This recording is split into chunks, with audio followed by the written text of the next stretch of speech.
We don't need the old lady. You can deal with the dead weight. Alicia, my sister-in-law, said with a smug smile.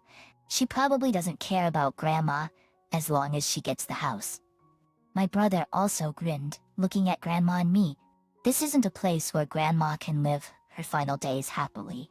That's why I declared, "It's okay, I'll be with Grandma. My name is Amy Smith. I turned 50 this year. Currently I live with my husband. We have 2 kids, but they moved out long ago after becoming adults. There were tough times juggling work and parenting when the kids were little, but looking back, it feels surprisingly short-lived. What fills the emptiness in my heart are my job, my husband, and Grandma. Currently, I work with my husband at a high-end restaurant. I run the place while my husband Jake is the head chef. The reason I'm the owner is that I majored in business management in college and was interested in the restaurant business. At first, I wanted to provide my own dishes, but I quickly gave up.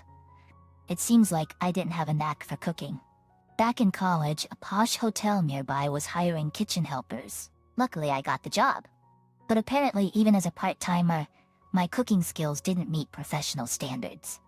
My knife skills were so bad that they quickly moved me to serving. Even if it was a lowly position, I wanted to gain some experience in the culinary world. It was my first setback. I ran straight to Grandma for comfort. After comforting me for a bit, Grandma looked me in the eyes and said, "Amy, I know you have dreams.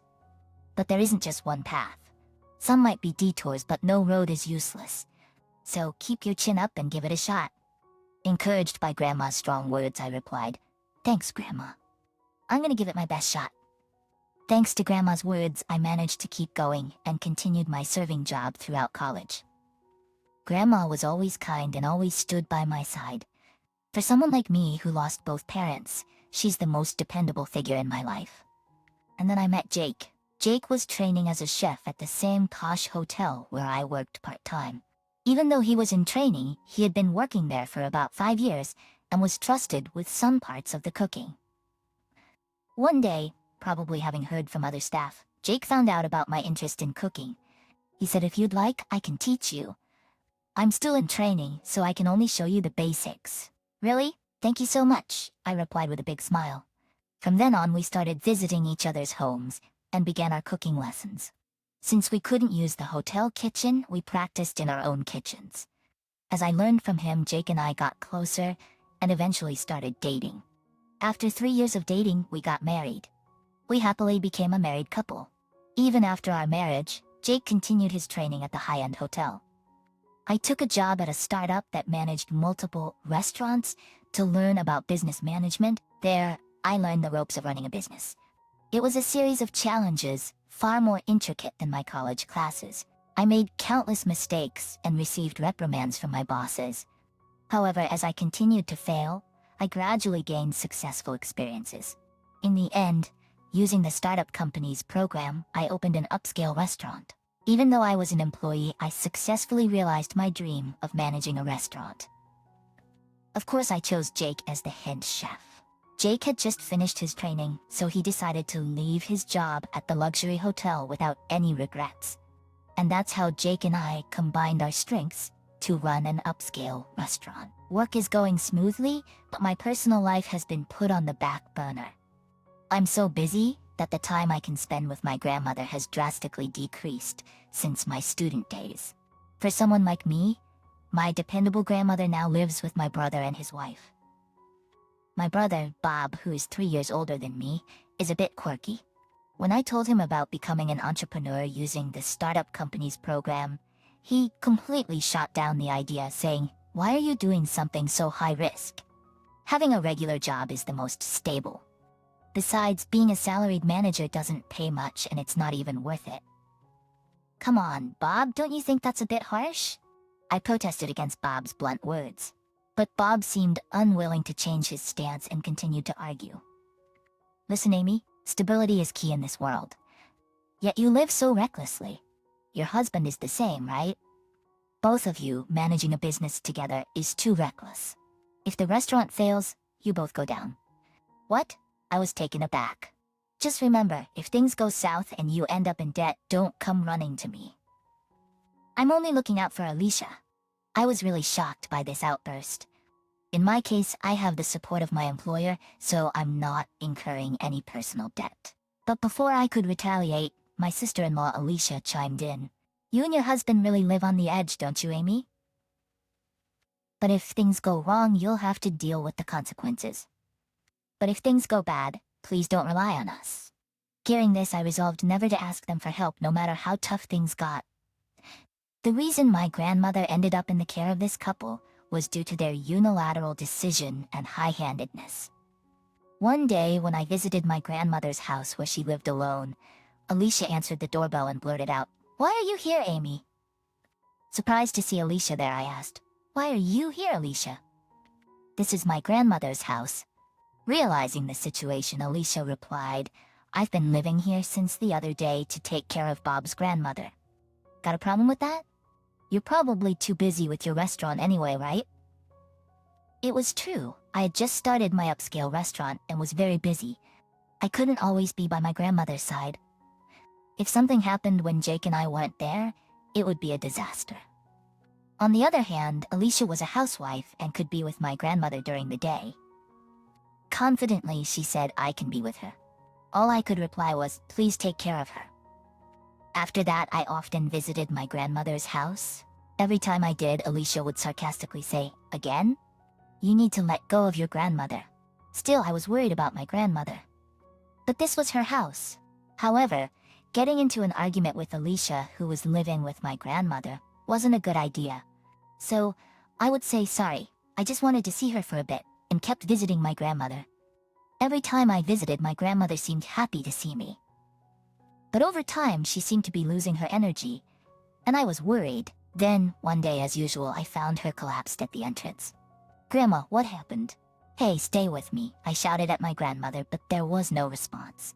In a panic, I called an ambulance and rushed to the hospital with my unconscious grandmother. "She only has 6 months left?" The doctor's prognosis was devastating. My beloved grandmother was seriously ill. Apparently, the hospital she was brought to was where her primary doctor practiced. According to the doctor, there was nothing more the hospital could do. They could only provide palliative care, and since my grandmother wished to be treated at home, they respected that decision. While I was hearing this devastating news from the doctor, a nurse informed me that my grandmother had woken up. "Grandma!" As I entered the hospital room, my grandmother looked in my direction. "Amy, I'm so sorry. I should have told you earlier," Grandma murmured weakly. My eyes began to blur with tears. "Is it true? Why didn't you tell me sooner? Do Alicia and Bob know?" Tears were streaming down my face as I asked her, and she slowly shook her head in response. "No one knows. I was planning to quietly fade away all by myself." Seeing Grandma in this state saddened me deeply. At the same time, I felt that something needed to be done. "Let's tell Alicia and Bob about it." Before I knew it, I had made this strong suggestion to her. Grandma seemed taken aback by my sudden proposal. Surely, with a situation as dire as this, even those troublemakers, my brother and his wife, would change their attitudes. At least that's what I believed. 3 days later, Grandma was discharged from the hospital. But it wasn't a positive discharge. There was simply nothing more the hospital could do for her. I supported her as we went back to her house. When we entered, which she had given me the keys to, both Bob and Alicia were there, probably because it was Sunday. "Where have you been all this time?" Alicia asked with laughter. Bob grinned and agreed, saying, "Indeed, it's been kind of nice without the old lady around." Our grandma was visibly in rough shape. Yet, I couldn't believe they would make such an inappropriate joke in front of her. I got so angry that I snapped back at them. "Both of you cut it out. Grandma is sick and only has 6 months to live. She can barely stand now. How can you say such things?" When I shouted, they both seemed taken aback for a moment. But soon Bob, with a cynical laugh, muttered, "You're kidding, right?" Alicia didn't seem to believe it either. She smirked and looked at me. So I told them with a stern face, "Sadly, it's true. If you think it's a lie, why don't you ask Grandma's primary physician?" Grandma, with her weak voice, also added, "I really do only have 6 months. I imagine I won't be able to do many things soon." Upon hearing this, Alicia's face twisted. "What? So I have to take care of her? I don't want to deal with that. I just came to this house to save on rent. I absolutely don't want to care for her." Old lady, just leave now. Alicia waved her hand, shooing Grandma away. Tears formed in Grandma's eyes. We don't need you, old lady. Amy will take care of you, Alicia said smugly. Probably as long as she gets the house, she doesn't care about Grandma. Bob was also smirking as he watched me and Grandma. He seemed to have no feelings for our Grandma. Our Grandma, she won't be happy in this place, so I declared, "It's okay, Grandma. I'll be by your side." I quickly countered, "This is Grandma's house, and she wishes to spend her last moments here." However, Alicia stood her ground. "Sorry, Amy. I've always known that Bob and Alicia have bad attitudes, but I never thought it would come to this." Grandma apologized repeatedly. She seemed on the verge of tears, her shoulders trembling. Seeing her like that hurt me, but Alicia looked at us with pure disdain. "Can you leave now? You're in the way. Also, don't come to us for help later, even if you regret it. We won't help you, not even with a cent." She sighed deeply, looking very annoyed. "Really? I definitely won't be taking care of Grandma. Don't expect us to look after her," Bob said, grimacing. "It's Alicia and Bob who have imposed themselves on Grandma's home and been a burden.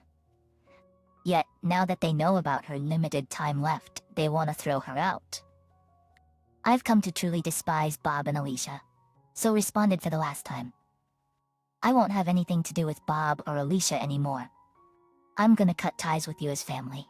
If you regret it later, that's on you. It seemed Grandma had also been bottling up her feelings about them, as she whispered, "I won't see you two ever again. Goodbye. If we cut ties, it'll be easier when you end up in a lot of debt," Bob said with a chuckle. "Exactly," Alicia added. "If Amy ends up drowning in debt, it has nothing to do with us, since we've cut ties. So, good luck with taking care of the frail old lady and dealing with your debt." Ignoring Alicia's sarcastic wave, Grandma and I left the house. I brought Grandma to my home. As she stepped out of the taxi, she remarked, "What a lovely house." In fact, our house is more than twice the size of Grandma's. Thanks to the company's policy, Jake and I, who run an upscale restaurant, receive not only a regular salary, but also a special bonus. We get a cashback from the restaurant's profits. It's a unique system of our company. This system, which is like running an independent business, aims to motivate employees. Indeed, thanks to this policy, Jake and I receive a good income from the company with low risk. Our take-home pay is much higher than Bob's, who is just a regular worker. As I thought about that, the front door opened. "Hello," Jake greeted me with a smile.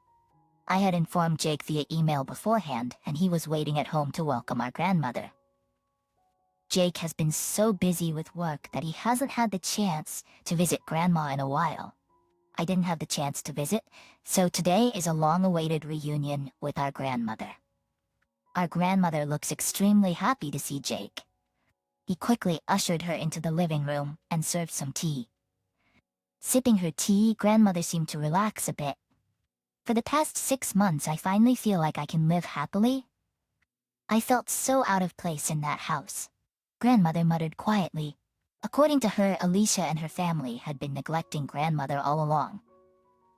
They wouldn't even cook her portion of the meals, and sometimes Alicia even took Grandma's pension as part of the household expenses. "That's awful," I blurted out. Jake also looked upset. After a moment of heavy silence, Jake, with determination, stood up and said, "I'm going to do something about this. We should give them a taste of their own medicine. I can't stand being pushed around like this. I'd regret not standing up for Grandmother." I got up as well and said, "We'll make sure they regret it." And so we took a stand. A few days after we took action, my phone was flooded with calls from Bob's number. Even when ignored, the calls kept coming. I knew this would happen. I murmured. After letting it ring for quite some time, I finally answered, "Yes." "Finally, what the hell did you do?" As soon as I answered, Alicia, sounding frantic, began questioning me. I figured she was using Bob's phone. "What are you talking about?" I replied, pretending to be clueless. Alicia, losing patience, pressed on. "That's about Grandma's house." Suddenly, a real estate agent is demanding we vacate. "Did you have something to do with this?" "It's our house now, mind your own business," I said, ignoring her outburst. "Well, Grandma just sold her house. What's the problem?" I continued. "Just because Alicia and her family lived there, they assumed ownership. But the house was still in grandmother's name. I don't understand why they felt entitled to it, I added. Alicia, sounding even more flustered, shot back, why did she sell it? We're living there. Is this some sort of revenge? Just because you're struggling doesn't mean you have to be envious. She didn't seem to believe that the house had been sold. This was going nowhere, so I decided to lay out the facts for Alicia. It's true. The sale is already finalized. The property now belongs to the realtor. If you continue to stay there, it'll be considered trespassing, I calmly explained. Alicia sounded completely lost for words. Turns out, after Jake and I decided to act, he went to a real estate agency with grandmother's power of attorney. They quickly moved through the selling process. By the way, when we explained the situation to Grandma, she was completely on board and signed the papers right away. I definitely don't want to hand the house over to Bob and his family. Grandmother had said, her face turning red with anger, which showed just how upset she was. As I explained the situation, Alicia began to panic on the other end. So suddenly, where are we supposed to live now? We even gave up our previous apartment. And with that, she broke down over the phone. Actually, according to what my grandma told me, Alicia, despite being a stay-at-home mom, was quite the big spender. She'd casually buy designer handbags and never miss her monthly spa treatments. Bob is just an office worker and definitely not earning a high salary. Because of that, it seemed like Alicia and him were struggling to make ends meet. Alicia had pre-existing debts and their finances were a real mess. Under normal circumstances, that would be grounds for divorce, but Bob is too smitten with Alicia, probably because she's beautiful. So on Bob's suggestion to save on rent, they both moved into my grandmother's house. But to be honest, I couldn't care less about their situation. I don't know why you came to me. Why don't you just stay in a motel or something until you find a new place? Oh wait, you're broke, right? I said sarcastically to Alicia. She seemed to think I had no idea about their financial struggles. Suddenly, she looked panicked and whispered, "How did you know?" Bob, perhaps not wanting this to be known, just kept quiet. Then my grandmother chimed in. I told her, she continued, "Amy and Jake's home is really comfortable. It's spacious and clean with all the latest appliances. It's worlds apart from where you lived before." And she chuckled. Bob immediately bit back. "What the hell? How come you guys have money? Weren't you drowning in debt?" His pride seemed hurt, and he was shouting in disbelief. I kindly informed him, "Aside from our salaries, we also get a percentage of the profits. So, I believe we earn significantly more than you. Plus, we're a two-income household. We probably make double what you do easily." "No way," Bob seemed stunned on the other end of the line. "You always said being a salaried worker was the right path. Turns out we're living a much wealthier life than you. You really had tunnel vision, didn't you?" I couldn't help but laugh. I could hear Bob growling over the phone. Upon realizing our affluence, Alicia started to butter me up. "Then can we stay at your place, Amy? If your house is that big, there should be room for us, right?" What a ridiculous proposal. I promptly declined. "Absolutely not. Didn't you specifically ask us not to rely on you? We've cut ties with you guys, so don't come crawling back now. Find your own way." With that, I hung up. They've tried calling multiple times since, but I just ignore them. I never want to have anything to do with people like Bob and Alicia again. I hope they realize and regret their actions. Eventually, I heard they were caught shoplifting. The police contacted me, and I got to know about it. Apparently, Alicia's debt had snowballed to a point where Bob's salary alone couldn't cover it. Alicia even seemed to be taking her grandmother's pension. Debt collectors started showing up at Bob's workplace, which led to his debts being exposed and him getting fired. With no income, repaying their debts became even harder. Bob and Alicia seemed to have been struggling even for daily meals. As a result, they apparently shoplifted sandwiches and bread from a convenience store, and the store's staff reported them, leading to their arrest. It seems they've hit rock bottom. According to the police, they wanted me as their guarantor. "I messed up. I'm sorry. Just look out for us," Bob pleaded. But it's too little, too late. Even Alicia, who usually had no regrets, seemed genuinely remorseful. "Please help us. I'll apologize for everything. Just give us a hand." I heard Alicia has been pleading this way through the police. But this whole mess started because of Alicia's reckless spending. Bob being oblivious was also a problem.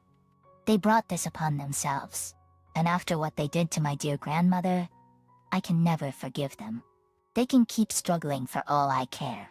3 months have passed since then. My grandmother is still alive and well, which brings me so much joy. I took a caregiving leave and have been staying by her side. There's a real advantage to having a flexible job. Even though she has her tough moments on her good days, we can walk around the garden together. These times are the most enjoyable and therapeutic for me. Grandma, your birthday is coming up. Is there anything you'd like to eat? I asked her. She responded, maybe a cake baked by you, Amy. Even now, she tries to make me feel better about my subpar cooking skills, and it really tugs at my heartstrings. I still want to be with my grandma, and I feel like I haven't done enough for her. Every day, I want to make even just a few more memories with her. And I plan to be by her side for as long as she is with us.